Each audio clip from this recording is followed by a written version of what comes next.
Hey everybody, my name is Doug Delamucci and welcome to the Hidden Artist Hangout with us in the lounge, Mike O'Mara, Jeff Hodge, and in spirit today, Jim Mead.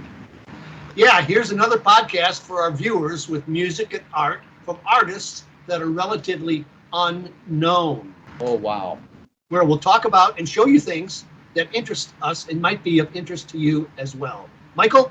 Yeah, we have many topics that we talk about, and tonight we're going to talk about ASCAP, and BMI, and other copyright agencies, and whether or not it's practical for everybody to be a member, and who should be a member and who shouldn't. So we'll be discussing that as well. Yeah, and to start off this discussion, I'd like to state that I always thought BMI and ASCAP was for the bigger projects, I would say. Yeah, one of the things that I'd like to mention is, if you're a musician, songwriter in particular, and somebody who's making original music, and you want to, get on that ladder to success, it's not a cheap ladder. It's an expensive ladder that comes with all kinds of fees, annual fees. If you're lucky enough to get a publishing deal, you're going to need a lawyer, and then and then maybe an agent, and it's not it's an expensive ladder. That's what I'm saying. But until you get to that point where you're needing all that stuff, you no need to spend the excess money when you were saying that you could publish through CD Baby, TuneCore right. are pretty popular, where you send your songs and you get the writer's credit, but they get some money too, and whoever publishes it, they end up getting half the money. It's a pie that gets divided many times along the way. Yeah, and so that's what you got to expect. But when you do get the bigger projects and success on those, I would, then you go jump up to ASCAP. I would think, that's my opinion of it all. I don't know, man. And all ASCAP and BMI, CD Baby, they're just collecting agencies. They kind of manage the flow of the dough. Well, ASCAP and BMI, they make sure that they're on top of where your song plays and how many times. The guy was on Mike's letter was saying he had to pay $95 for that. Wow.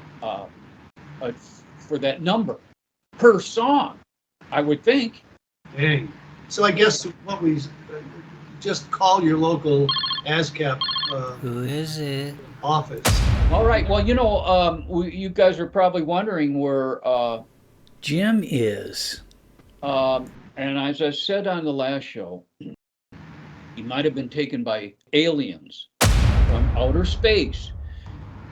But I found out the real truth to that story. It's a little video that was shot at the Blueberry Festival in Outer Lake, Michigan. Blueberry Festival. This is the little video that... Let us be lovers, we'll marry our fortunes together. I've got some real estate here in my bag, so we bought a pack of cigarettes. Wow, that was quite a crushing performance by Jim. I hope he's okay. One of the things we're doing here is featuring artists and people that reach out to us through our website at hiddenartisthangout.com. Today, we're going to have a short interview with a nice guy I met about 5 years ago when I had a podcast featuring home recordists. Oh. And he used to listen to the show, and we developed an internet friendship. And he's a nice guy. He's a good musician. He went through Berklee School of Music. He's multi-instrumentalist. He can play keyboards and guitars and bass. And he has a home studio. He was in the business for a while as a record producer and recorder, I guess, in Nashville. And today he lives outside St. Louis. He's still writing music and has a home studio. And so let's listen to the interview and hear one of his songs called Nobody Says Good Morning. Yeah.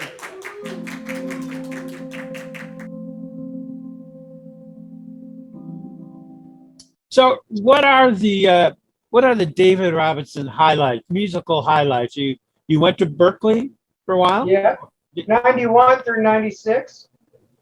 Oh, no kidding. All right, cool. And Two bachelors. yeah, good. That's awesome, man. And then you lived in Nashville for a while? Yes, I was on Music Row for 16 years. When you were doing that, were you hired as a songwriter? When I got there in 97. I bummed around a little bit. I worked with Leon Russell for about 3 months as his road manager, which means you get to haul all the gear around, set it up and tear it down by yourself most of the time. I stumbled on this job at Paramount Song. I started as the morning guy. I worked 4 hours a day, 4 days a week. I took over managing the company within a year. I had 8 producers when I started and 18 at the peak of it. But we were working with songwriters all over the world. I worked with guys in Russia and England, India, China. Do you still stay in touch with some of those people? Yeah, I still hear from them. People still drop a line, say hello. Yeah, cool. I want to thank you for letting me record those Dylan things with you. Oh yeah, that was fun. Well, how do you make it sound good? I use it's called Real Tracks, and what those are loops, audio loops, and they've got algorithms and things built into it. So, plus, I mean, I play most of the instruments on there. So I played the bass, the piano, the acoustics on most of it. So, like on those Dylan tunes that we did, Yeah, those were all just loops. yeah, Wow. except for where I was playing. Yeah, Yeah, that's wild, man. I mean, I use drum loops, Yeah. and sometimes rhythm loops, but you got it down, man. You seem to be able to turn them around real quickly. Between 2001 and 2013, I estimate that I made upwards of $250,000, $250,000, using Band in a Box. Yeah. You got to do a seminar on how to use Band in a Box. So do you stay pretty busy now musically? I come over here into the studio every morning about 8 o'clock and I work till 5. So, and I'm always recording unless I got to, make a run or something. Oh, that's one thing I was hoping you could do is somewhere on this, put my email address because people watching it. Oh, okay. We definitely will do that. Get in touch with me. I work with people online all the time. The work that you're doing, is it your own work or you're arranging and doing parts for other people? It's on my own now. Yeah. I think the whole software thing has just made it possible for a lot of people to do what we do.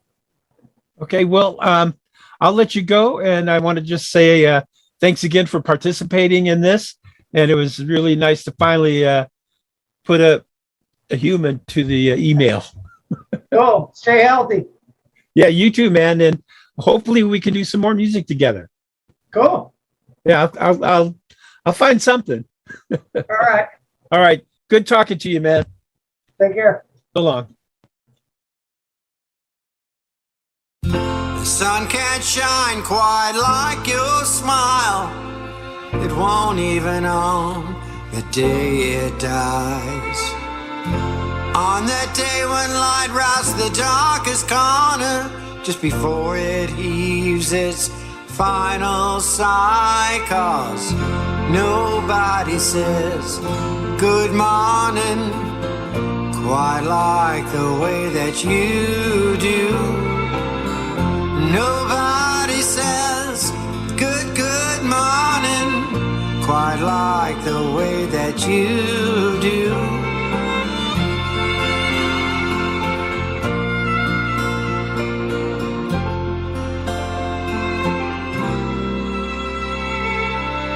I I've been to New York City and I've been to LA. Never saw nothing quite like you going either way. 'Cause nobody says good morning quite like the way that you do.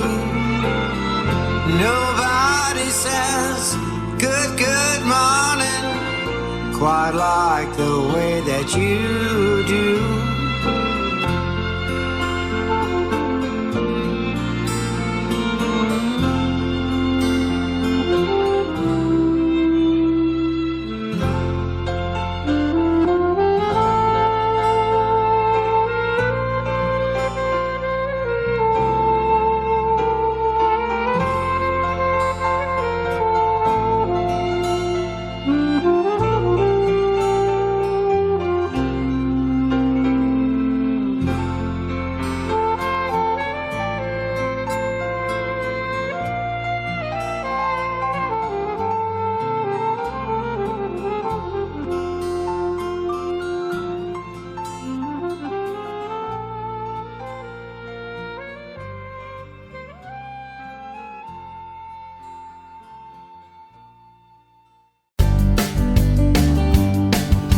And now it's time for the Rockstar News Minute, folks.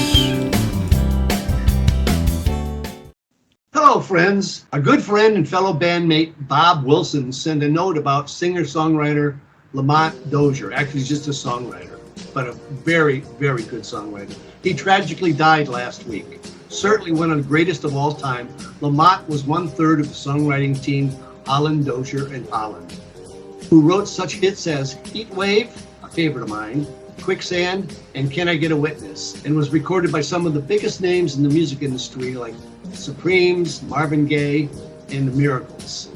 So rest in peace, Lamont. We're going to miss you. Thanks, Bob, for sending that. Yeah, and thanks, Bob. Absolutely, man. We'll send you a. We have gifts that we send out every so often. Well, we got cups, little Yeah, cups that yeah. we're going to send out. Yeah. A Hidden Artist Hideout Cup, right? They say welcome to Chicago on them, but Right. Okay. In other news, Ozzy Osbourne has shared a video of his full halftime show at the Los Angeles Rams season opener at SoFi Stadium last Sunday. RSO, which I believe is his record company, shared the following details. Because that performance was only seen by game attendees, Ozzy has obtained the full performance to share with his fans. wow, man. You know, that's sort of cool because I only saw 10 seconds of it on TV. Yeah, me too. I know. I was watching it, man. I had my bat in my hand. Isn't he the guy that ate the bat? You know, I was ready. Yeah, next time I'm going to get a pretend bat. You know, I got jaundice so bad for The performance took place on the eve of Ozzy's releasing his new album entitled Patient Number 9. It's a pretty good title, I think.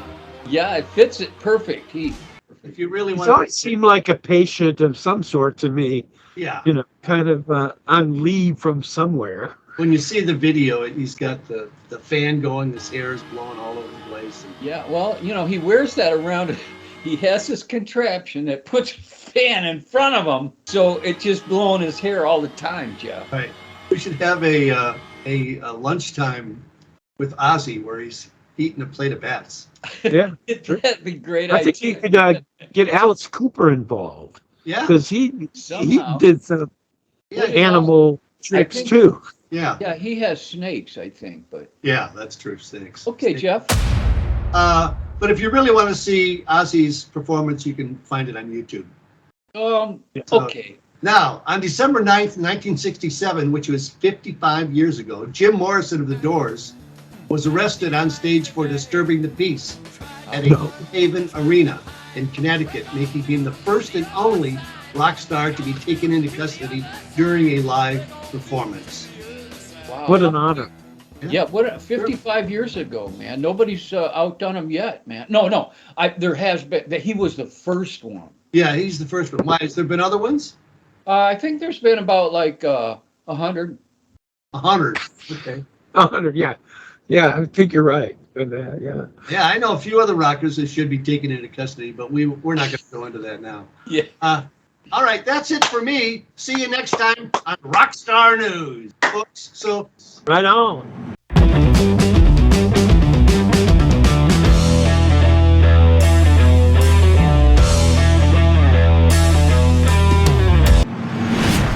Thanks a lot, Jeff, man. That's always, I feel so much smarter when you talk. Yeah.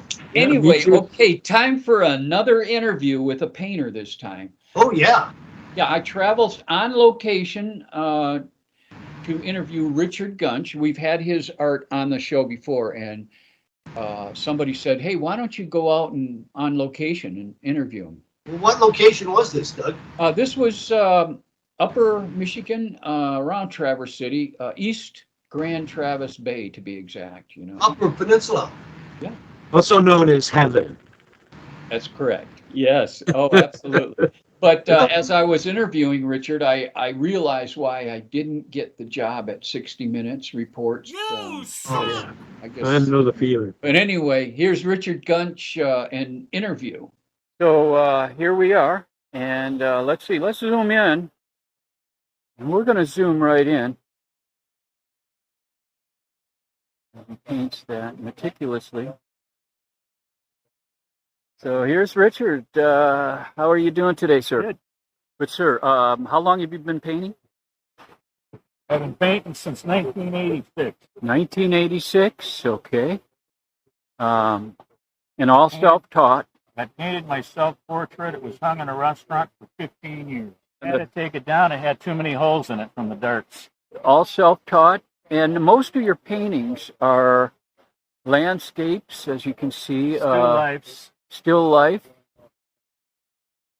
Still lifes. Water is in a lot of the paintings.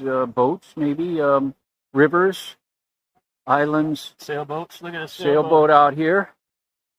This is Lake Michigan, by the way. So, North end of Grand Traverse Bay. north end of East Traverse Bay. Grand Traverse Bay. East Grand Traverse Bay. So, you got it right here. So you're working on the boat right now, trying to highlight it. Let me see if I can get a good close up there. Putting some grass in here. Mhm. I screwed this up. Got to redo this. How close are you to being done with this, I don't know. sir? I don't know. The But clouds? They're never done. They're never never done. done, yeah. Oh, Hey, bud, have you sold any of your paintings yet? yes, I have. What I seen happen is you sell one, and all of a sudden, it's the ripple effect. Somebody sees it, and can you paint me one? I painted one for a lady, and the next thing I know, she says, "Can you paint an owl for my mother?" And I painted an owl for her. I didn't like it. I don't like painting for people because I like to paint what I like to paint. In 1 year, I jumped from below average to almost perfection in 1 year. Now, why do you think Because that is? Why? Because I was painting almost every day in the winter. Practice. Yeah. Practice. And I went to oil. Oh, really? Yeah, There's a I difference. was always afraid to go to oil. Always. So oil is easier? It's more forgiving. Okay. I think. Meaning if it stays dry or it stays wet, you can go back. I can go back tomorrow and come in here and see something I don't like and just take my thumb and do this. With acrylics, it dries so fast. I see. It's hard to blend. This is easy to blend. Yeah. Actually, about how long does it take for that oil to dry? Before you can shellac it, you got to wait 6 months. 6 months. But to paint it, you can paint. I use linseed oil as my medium, which kind of dries fast. I can come back tomorrow and probably touch up. You know, it's certain colors take longer to dry. I see. You know, your blues, your whites take kind of a little bit. The blues take a little bit longer. Mm-hmm. Right now, I'm just kind of going through and highlighting areas that are like best brush in my hand, the best brush in my right here. Yeah. That's what I say about oil. You go back the next day, and if you don't like something, you can do this because it's still wet. You know, I'm just toning that down a little bit. And each. I love those waves in the foreground there. Those are. Yeah, that's what I'm saying. They're the most loose, abstract painting waves that I've ever painted. You know. Well, they resemble the waves you have today, right there. Okay. Well, it's really wonderful. I enjoy it. I get so into it that it drives my wife crazy. I don't talk for hours when I'm painting, especially in the winter. Yeah. Because you get cabin fever up here. Yep. You do. You get cabin fever. I know how it is, man, when the snow is up to your lips. It's hard to see what you're saying because your lips are covered. Okay, it's time to take a break.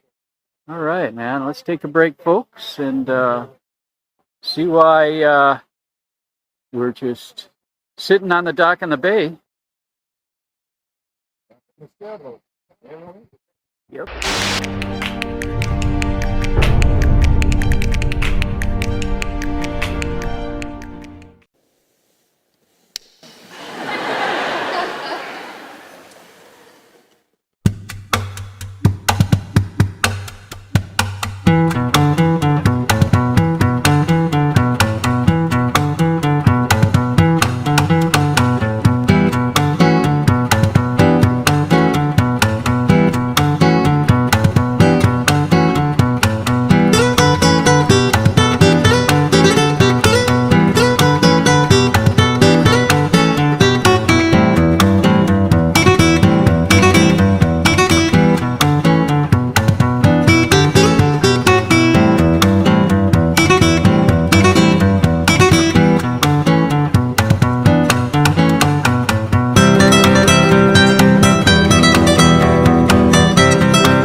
That was really cool, man. Four guys like that, geez. Yeah, As well as all the artists on our podcast today, man. We've had a lot of surprising and interesting things, I should say. Yeah. Sure have. Those guys are great. Yeah. Hey, folks, we want to remind everybody out there that we want you to visit our website at hiddenartisthangout.com. Step into the lounge, listen to some of the music, and make comments. And don't forget to hit the like button and the share button and put it on your social media page so that we can spread the word. And thanks again. You bet. Hey, wait, man. Is that the music? Oh no, the show. Oh, that music that ends the show. The show, I guess. Yeah. Time flies when you're having fun. Yeah. Now that we've all been on our summer vacations, we'll see you again in 2 weeks with another episode of Hidden Artist Hangout. Yeah. Join us in the lounge. See you next time on the Hidden Artist Hangout. Bye, All everybody. right. So long, everybody. Take care. Hey, I want to tell you about my vacation, okay? Listen, we went to the mountains, the Hasbrook Mountains of New Jersey. We took a road trip. We rented a car. Fortunately, I paid the $3 for that car insurance, you know. Oh, that's good. We took a little spin here. Oh, man. Ouch. Oh, whoa. That's you over the side? Yeah, that's the first time I've seen that picture of us. But, hey, yeah, we were okay. And they rented us another car. You're kidding. After that, they rented you another one? I couldn't believe it either. But so we man. stopped at this Arco store, and we went to the restroom. And while Deb was in there, I saw this sign on the window, and it said "Tree Catching Contest." Oh. And I thought, wow, what's that? So I signed up for it because it said the winner wins $500. And I thought, well, gee, I stopped and got some catching because of tree catching contest. You know, I got gloves, I got the helmet, I got the mask, I got the catcher stuff, you know. Right. Because you never know. I want to win this. If I'm going to do it, I've always said, if you're going to do it all out, you know. There you go. So anyway, we were waiting in line. Fortunately, Jeff, I wasn't the first contestant because this guy right here, look at him. Oh, no. Man. I don't know if he won or not, Jeff, because we took off. We were out of there. Yes. And, you know, that sort of was the extent of our vacation. You know? Yeah, I didn't have nearly as much fun as you did. What I like to do on my vacation is comb the internet and the news organizations to get new, fresh material for the Doug and Jeff show. For an example, the Mars rover sent back some new photos.